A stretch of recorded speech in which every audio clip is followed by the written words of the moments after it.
Hey guys, it's me, Keisha, and I'm here with my all shade Raising Kanan season 1, episode 7 review. So I was wrong. You guys were right. Scrap is not dead. That nigga looked dead to me. He wasn't breathing to me when I watched it. So my death prediction was wrong. Still think though that my other ones will be right. But I have some behind the scenes tea for you guys on season 2 of Raising Kanan because they have, of course, been renewed for season 2 and they are currently filming for season 2. So, Deadline reports that Latoya Luckett, Omar Dorsey, the character he plays Hollywood on Queen Sugar, an actress by the name of Crystal Joy Brown, and another actress by the name of Paulina Singer will be joining season 2 of Power Book 2 Raising Canaan. Here's a look at the actors and actresses. Here's a good look. Now let me give you the background on who they'll be playing. So Latoya Luckett will play Kenya, Jukebox mother, and Marvin's ex. So excited about that. Love Latoya Luckett, phenomenal actress. She's beautiful. Cannot wait to see her on screen. Her synopsis for her character reads: She left their family when Jukebox was very young, tried to make it in LA as a singer, great tie in. But 3 years ago, she moved back to New York. Upon her return, she settles in Harlem, where church is a big part of her life. So she a church girl now. She a reformed hoe. She ain't fucking all of the basketball teams no more. I wonder will Marvin still have feelings for her? How is this going to play out? I cannot wait.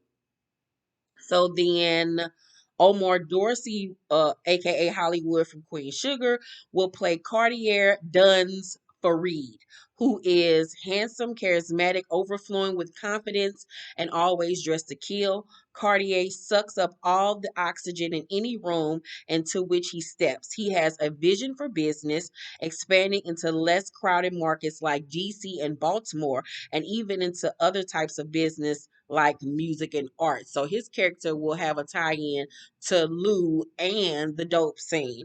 For the character that Crystal Joy Brown will be playing, she will be playing Renee Timmons, Marvin's anger management therapist. Renee can hold her own with anyone, especially the people that attend her class and need help working through their issues. So I wonder, will there be some love connection between Renee's character and Marvin's character? Singer will be playing Zisa, Zisa, a beautiful up and coming singer looking to make a name for herself with Lou and Crown's label. So it looked like we might have a new love interest for Lou coming into season 2 because we know we cannot stand fake ass Selena, fake ass J Lo, fake ass Jitty from the block, fake ass Angela Valdez. We don't like that hoe. We want him to be with a black girl anyway. I'll take her being a light skinned one, but whatever. It is what it is. So I'm looking forward to season 2 of Raising Kanan. This season is about to wrap up. We have 3 more episodes left. Can't wait to see how they're going to wrap up season 1, and then we'll be on to BMF, which I'm so excited about. The trailer came out, what was that, about last week or something like that, and it really looks good. Really excited about it. Okay, now on to tonight's episode. We see Rock leaving the hospital looking fabulous, by the way. Lou calls her while she's in the car, and Lou was like, I'm here. Rock says, batter up. That's her turn for him to get busy, get it popping out here in these streets, wet these niggas the fuck up. Run up, get done up. So Lou was like, if I do this, we at war. And she was like, nigga, we been at war. And I was like, you better let them know. You better let these niggas know. So they get off the line, and then we see Lou waiting outside in the car waiting on his victims to arrive. And then we see Neek's little worker dude with his girl walking down the street. And we see also that Lou has a ski mask in the car with him and a Tech 9. He about to like literally run up on this nigga and kill his ass. So then we go to Marvin. He has the guys dealing off of the highway and at the gas station how they running it were are it I can't even talk. I'm so sleepy, y'all. It's 12:56. I'm ready to go to bed. So how they're running this is Customers come off the highway. They got a dude standing off the side of the highway acting like they're selling candy bars for charity or whatever the case may be. The customer then buys a candy bar, gives the people the money.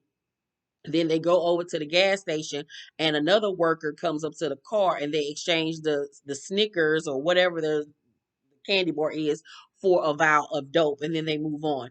All the money that they make then gets handed off to another guy who then drops the money off into Marvin's car.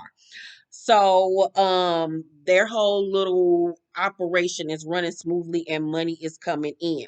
So then we see Kanan is dressed to the nines in his little Nautica or Tommy Hilfiger outfit. Just reminds me of my childhood so much. They have the outfits down packed. It's exactly how we dressed in the 90s. So Kanan is dressed to impress and he's waiting outside Tavern on the Green, which is so 90s, for his mama. So then we see Lou break into the dude that works for Neek house with a ski mask on, and it just reminded me of 50 Cent song Ski Mask Way, which is one of my favorite songs by 50 Cent. If y'all don't know, I used to be a huge 50 Cent fan. Like I was in love with that man. You couldn't tell me I wasn't gonna marry him when he first came out. Like diehard 50 Cent fan. Oh my God. I drugged my cousin Tavia to go to one of his concerts with me. Like loved him, and I pray that I get the opportunity to work with him one day. So anywho, so he sneak into the dude house and the door is wide open to the bedroom. Neek's worker is eating his girlfriend or whoever this girl is pussy, and she is loving every minute of it. Her eyes is closed, legs wide open, spread all the way to East Jesus. And she then opens her eyes and sees Lou coming down the hallway and she screams. So he get to spraying. I don't know how nobody got shot, like, make it make sense. But okay, nobody got shot. The girl jump off the bed naked. The other dude jump off the bed. He's spraying the whole place up. The dude grabbed his gun. I think he shot back at Lou at some point. Lou then re-upped the clip, and then when he sprayed the room again, did all that shooting, the girl still ain't got shot, even though she's sitting on the side of the bed. But okay.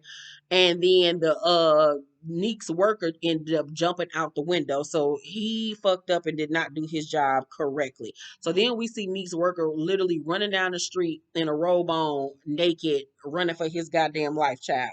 Funniest shit ever, but I still don't understand how he didn't get a graze wound, nothing. Like neither one of these niggas got shot. Make it make sense. So, um,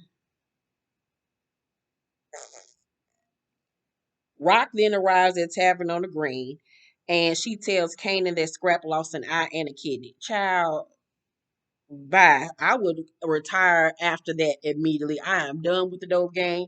Y'all can have this shit. I am literally going on hiatus. I'm going back to school, my nigga. It is not that serious.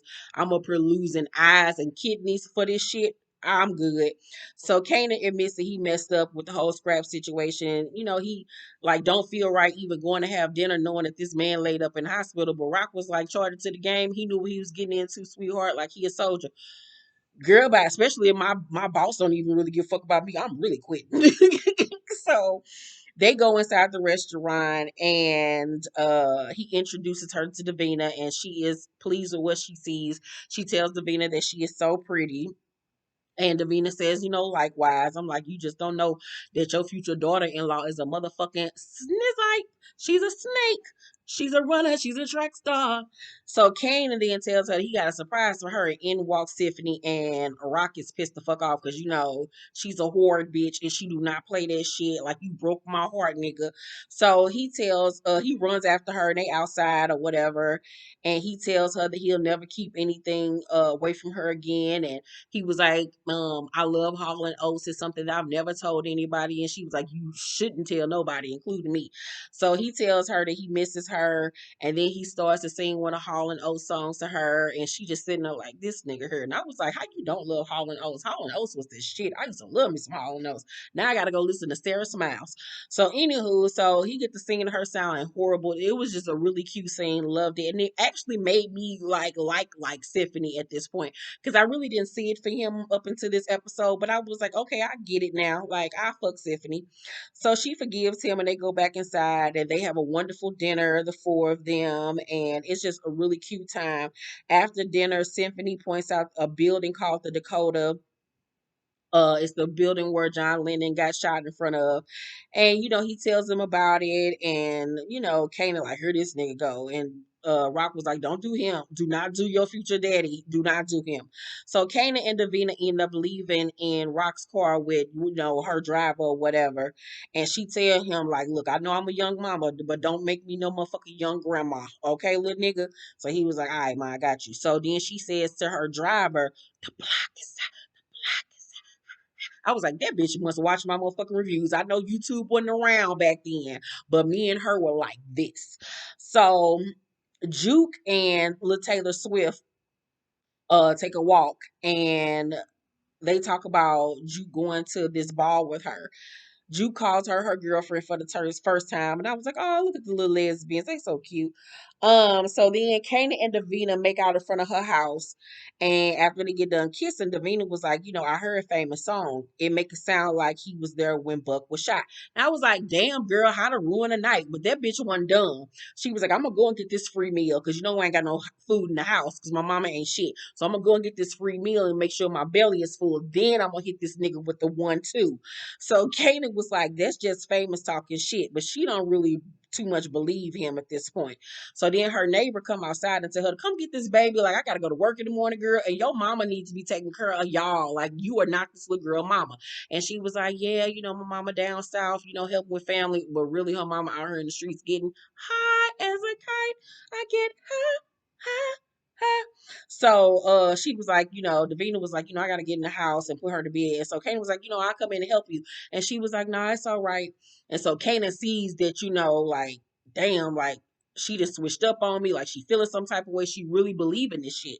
So he was like, the song was just a story. Famous ain't in that life. And she was like, yeah, but you are. So she's starting to realize that shit ain't really piecing together like this little nigga been trying to make her believe.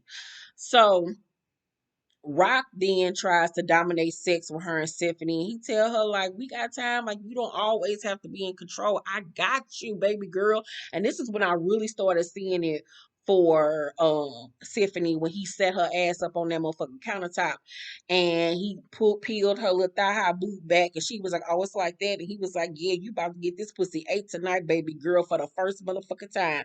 And so he got to doing what he do, and I was enjoying it, and Rock was enjoying it too. And then his body, yaddy, was giving muscles, bitch, giving gym, and I was like, yes. So the next day, Rock in her fabulous Eddie Murphy Raw outfit, Love That Red and Black, was giving me life. Marvin and Lou are at the project apartment. I just love anytime Lou is on screen. Like, oh, Malcolm Mays is just my new nigga. I love him to death. I know a few of you reached out to me when he did his Breakfast Club interview this week. I did watch it. I love him even more. Yeah, he younger than me, but we can make it work. You know what I'm saying? As long as he don't want kids, we can make it do what it do, baby. So, Marvin was like, how you miss a nigga in his own apartment? Lou was like, I never miss. Tech Nines ain't shit. Nigga, you fucked her up. So Marvin was like, I could have been there with Lou, but you trying to keep me on out the game. Rock was like, Darius said we behind. So he was like, I mean, we getting there. So she like, nigga, you can't even get this apartment together. How the fuck you want me to put you back out on the streets, nigga, and you can't even get a apartment together, renovated? Like, boy, bye. So Rock was like, how we doing on the corners? And Lou said the corners we do got is struggling. Her Neek's moving shit from the highway now. Marvin was like, I ain't never heard about this shit. And I was like, that's why your ass always getting shut the fuck out, because your ass always doing some shit you ain't supposed to be motherfucking doing. So Rock was like, I'm meeting with this possible new connect tonight. And Lou was like, Bodega Girl cousin. And she was like, yeah, and you rolling with me. I told y'all her and the lady from the Bodega gonna really link the fuck up and become on some Thelma and Louise type shit.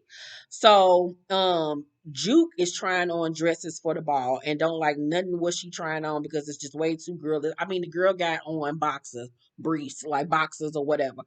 So Kanan rolls up on Famous at the pizza spot, pissed the fuck off, and goes off about the song. He was like, I told you motherfucker was gonna put two and two together. So Kanan was like, Davina heard it. And so Famous was like, tell her I'm an artist, like, I'm just rapping or whatever. Kanan was like, you know what, if you want to tell stories, you do that, but just don't tell mine. But at the end of the day, they end up making up or whatever and hugging things out because that's his nigga or whatever. But famous ass gonna end up dying. His ass gonna end up getting killed at some point. I really truly believe that. Because motherfuckers gonna think that he was the one that killed Buck. I really think that. So on the way out of Lord and Taylor, they really took it back with Lord and Taylor. Oh my God, Lord and Taylor used to be my shit. Juke ends up seeing the outfit that she does want to wear, but then here come this white bitch, one of the customer service reps, talking about, did you leave the other clothes in the dressing room? Girl, fuck off. You and this little whack ass commission your ass gonna make. Girl, fuck you. So she was like, yeah, they in there. The fuck? So Kanan goes to the stash house looking for Marvin. And the guys tell you, two dudes are bagging up. And they was like, he ain't here. We been waiting on him for hours. Because we done moved majority of the product. This whole highway gas station thing is really moving for them. So one of the guys shows him some new shit that his nigga put him on to called Cinder Williams. And Kanan was like, shit, what's good? What's good? Let's get to cooking. And so the dude in the little yellow hoodie was like, nah, we gonna make sure Marvin cool with it first. And Kanan was like, if I'm cool with it, he cool with it, nigga. And I was like, see, this is what your problem is. You think you little Nino Brown just because your daddy and your mama out here popping in the street, little nigga, but you don't know shit yet. And this is what constantly gets you fucked up. So dude was like, you a young high school nigga. You ain't calling no shots. Kanan was like, motherfucker, you know who I am. All of this was my idea. You here because of me. I'm cooking. Dude look at him like, all right, whatever, little nigga. Like, all right, you right. You are cooking. So Rock goes to the bodega. Like I said, in her Eddie Murphy Raw outfit, and them glasses was giving me life. And the bodega lady gives her the address to where to meet her cousin. And she said, you might have picked me, but I picked you too, because you know how these men treat us. So at that moment, they really connected on, how women are always downplayed, disregarded, abused, and all this type of shit's over sexualized, mistreated. And they see something in each other. So Rock was like, you helping me, so let me know when I can help you. Basically telling her, when you get tired of this motherfucker pounding on you, give me a little ring a ding ding, and I'm gonna handle that for you. So old girl was looking like, I got you, boo. Trust me, your number is on speed dial. So bodega husband is going to die, and her and Rock are really gonna link the fuck up and start moving product out that bodega. So Kanan and the guys is cutting and bagging up the new fucking rock that they'd have made up with the Cinder Williams with the shit that they already had. So the dude in the yellow hoodie was like, we're gonna drop this shit around the hood as testers, just to test this shit out before we take it over there to the highway. So the other guy was like, to Kanan, you went heavy on that Cinder Williams. And Kanan was like, made it more better. Like, look, nigga, this is why you need to stay in school, because there is a science to this. You just can't be adding shit all willy-nilly without measuring and all types of shit. So this mother, I was like, oh, Kanan about to kill the fuck out these people. These niggas about to be dead to the bed, fucking around with this little boy. So Kanan walking home happy and shit, thinking he done did something, and he got one of the vials. He got some of the vials in his pocket. And so he runs into Juke. She walking out of her house, and so she tell him that she need to get ready at his crib because she don't want her daddy seeing her or whatever. So he was like, all right, and so he gave her the keys, and here come Howard pulling up on him, whoop, whoop. And so she was like, what the fuck this nigga know? He was like, man, I don't know her. I'll get up with you later. And when they linked hands, he gave her one of the vials or whatever. So she walked off because he didn't know if this nigga was gonna try to lock him up or what. So Howard gets out the car. Meanwhile, Burke's sitting in the car peeping game watching the whole thing. Because remember, on last week's episode, Rock told Burke, tell your partner to stay away from my son. Like, you can't get in between a mother and a son. So Howard asks Kanan how he is. And, it was like, I'm just checking on you or whatever. And he was like, I'm good. I don't need you checking on me. What the fuck you want? Weird ass nigga. So Howard was like, ask your mom about me. You might be surprised what you find out. So now he done planted the seed in Kanan's head. Kanan was kind of looking at him like, what the fuck is going on with this shit? So Howard get back in the car, and Burke was like, what is up with you and that kid? He was like, children are the future. Teach them well and let them lead the way. And I was like, okay, Howard, your sickly ass. So The dudes is out in the corner dropping what they call in Mo Better Blues, this concoction that they done hooked up with the testers, test junkies. So the fiends is trying it out, baby, and they smoke that shit and they die off impact. And it was like Kanan and killed half the hood, Jesus. So then we see little Taylor Swift telling Jukebox that she gonna ditch her date and meet her outside of the ball and bring her in. So Juke was like, "You sure we don't get caught?" She was like, "Why are you so worried about us getting caught for once?" So she was like, "Oh, I want a pretzel or whatever." And Juke was like, "I'll get you one." She was like, "Oh no, I shouldn't. I got to fit in my dress." She was like, "Girl, I'm gonna get you this pretzel." So when Juke gets up to go get her pretzel, look nosy ass Taylor Swift going through her bag or whatever to give her a note or something like that, and she comes across the vial of crack. And after she had the little taste of the cocaine or whatever in the weed, she liked that shit. So she takes it and she sneaks it and puts it in her pocket. And I was like, so this is how Kanan and Jukebox relationship goes south. I was like, oh, here it goes. I love this idea of this being how they fall the fuck out. Love this. Whoever came up with this idea, you get an A+ from me. So Jukebox come back with the pretzel and they part ways so they can go home and get dressed for the ball. Marvin and the dude with the yellow hoodie roll up on Kanan and pick him up mad as shit. So they take Kanan to one of the crack houses and walk him through that motherfucker, and it's all dead crackheads in that motherfucker. It's about 30 of them niggas. So Marvin was like, "Tell me this ain't what we selling on Van Wick, because if white people start falling out over our shit, we all facing a lecture." And I was like, Lord Jesus, it ain't gonna be a whole bunch of white people, but it's gonna be one white motherfucker that you didn't want to die. And that's gonna be little Taylor Swift. So the dude was like, fuck that. I ain't about to take the rap for this shit. He squeals and snitches on Kanan ASAP. Kanan sitting there looking stupid and shit with shit on his face. He was like, we need to say something. We need to get this off the street. I'm like, you a dumb motherfucker. Shut your dumb ass up. You want to be so hard. So Mark was like, that's the last thing we need to do. We need to shut down Van Wick and burn them motherfucking blue caps. Like he done fucked up the thing for everybody. So Kanan was like, "You not gonna tell my mom?" And Marv was like, "Fuck no, if we do that, we gonna find two more dead bodies behind this shit. Me and you, nigga. Like, what the fuck is wrong with you, duh?" So then we see Rock at a boxing match with the Bodega Girl cousin Joaquin talking business. So then we cut to Joaquin little worker telling Lou that he was at the showcase and he liked the song. So Lou really feeling himself like, okay, my little music thing is really taking off. I wonder at some point will Lou say fuck this whole drug thing and really like focus on music. I wonder is that like where his life is gonna go, and then he ends up infiltrating the music business and Rock ends up like somehow, some way finagling the whole dope game into the hip hop world. I wonder, I would like to see that play a part in like their story. Instead of it being into the club world, let's see it be into the hip hop R&B world where she infiltrates that with the whole drug thing. I would like to see that more so than anything.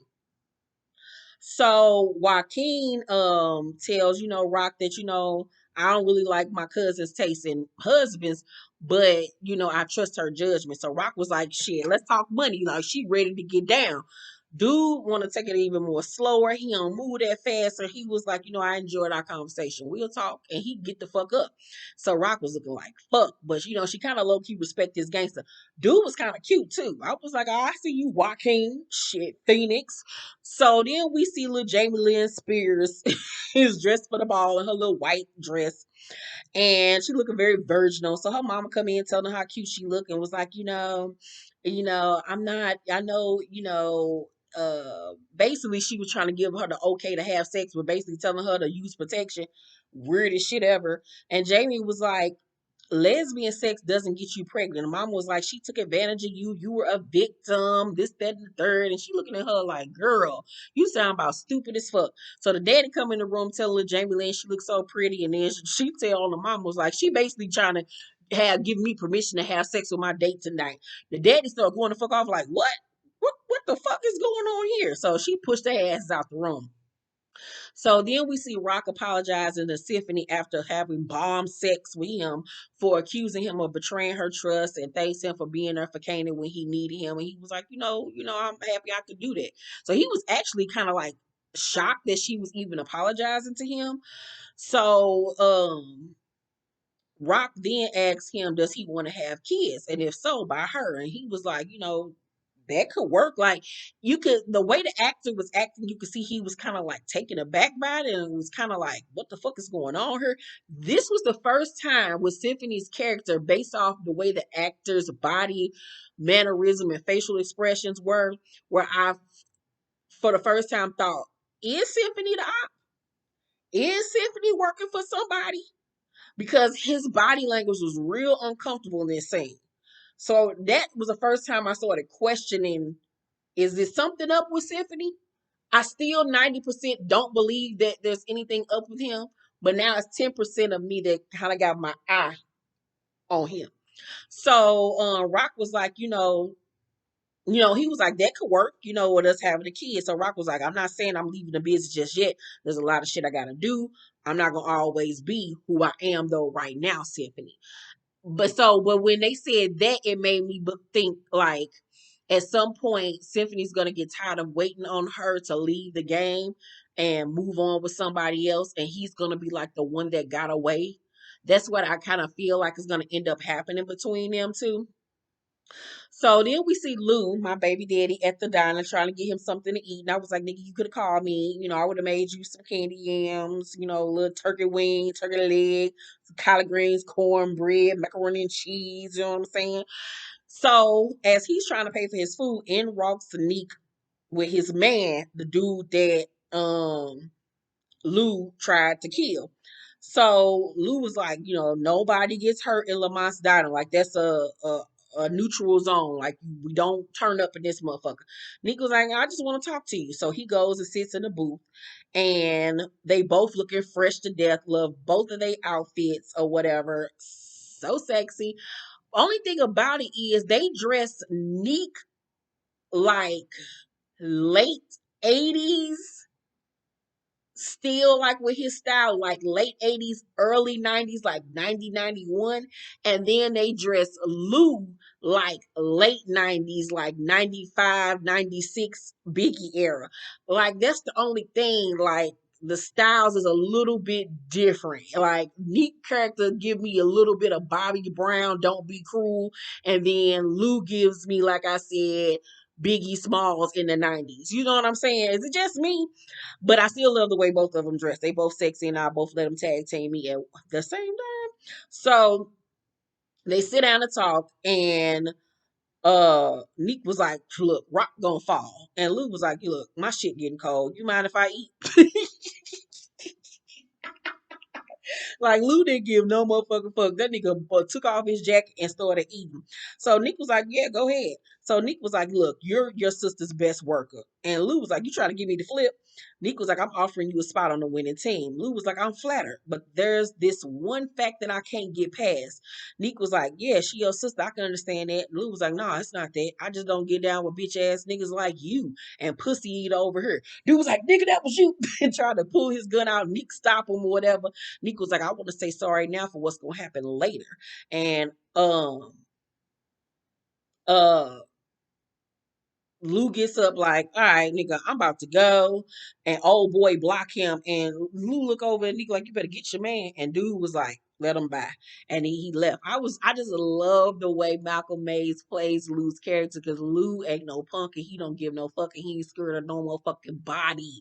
So Juke is dressed in her little suit, child, looking like one of the Blues Brothers, and she practicing her dance moves and shit, popping and locking. And in walks Rock, catches her, and Rock catches her, and she embarrassed or whatever, and like she's embarrassed and she's scared because Rock sees her dressed as a boy, and so she nervous as shit and was like, I'm going to this dance, and Rock was like, with who? And she was like, this girl named Nicole. And so Rock was just like, I just want you to be happy. So that really makes um Jukebox calm down, because she doesn't judge her. So then we see little Jamie Lynn Sigler child in the mirror doing her mascara when she hears her date downstairs and her mama and them like, oh my god, you're here, you look so nice.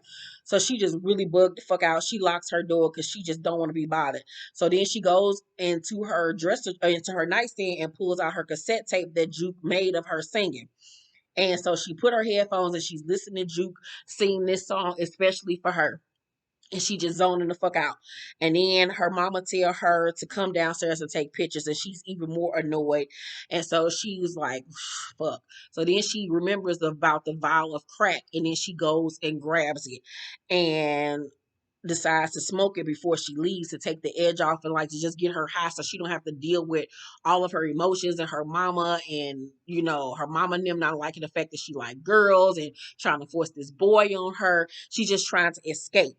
So the mama then tell her that she's being rude and knocks on her door, and the little girl takes some puffs off the crack pipe. I don't even know where she got a crack pipe from, but she had one. And in the beginning, it's blissful as fuck. Like she is zoning the fuck out. It feels great. The next thing you know, shit just start going left. Jukebox voice morphs into this, and her heartbeat start racing and shit, and she realized she done fucked up the damn thing. Next thing you know, this bitch is dead on the floor with a loud thump, and the mom was like, Nicole, what was that? The mama beating on the door or whatever, but lo and behold, her daughter is on the ground dead, baby, from crack. Yo mama's on crack rock. I don't think so. So then we see Kanan sitting on the couch watching the Arsenio Hall show with one of the vials of crack in his hand. When Rock comes down, he hurries up and, discards it. And so she joins him on the couch. She all happy and shit. And she was like, she talked to Symphony, this, that, and the third. And then she thanks him for offering to pay for dinner. And was like, but I was wondering where you got the money from. She don't never miss a beat, baby. She don't miss nothing. So Kanan was like, I've been saving up and Juke been selling some of my clothes to me, lying. And she know he lying. So she was like, which ones? He was like, uh, I don't know. He couldn't think fast enough, so he decides to switch the subject and turn it on her. And he was like, that cop pulled up on me again. And she was like, stay the fuck away from him. She got the geeking out and shit and acting all weird and going off. So he really looking at her like, what is going up with these two? So then we see Juke outside the ball waiting on Nicole. I'm gonna say her name for the first time. She's waiting outside for Nicole. She sees all these limos and stuff pulling up, everybody getting out, and then everybody starts going inside, and she realizes that she's being stood up, and she's sad, and the episode goes off. And I was like, oh, woo, woo, woo, poor Juke. This is how her and Kanan gonna fall out.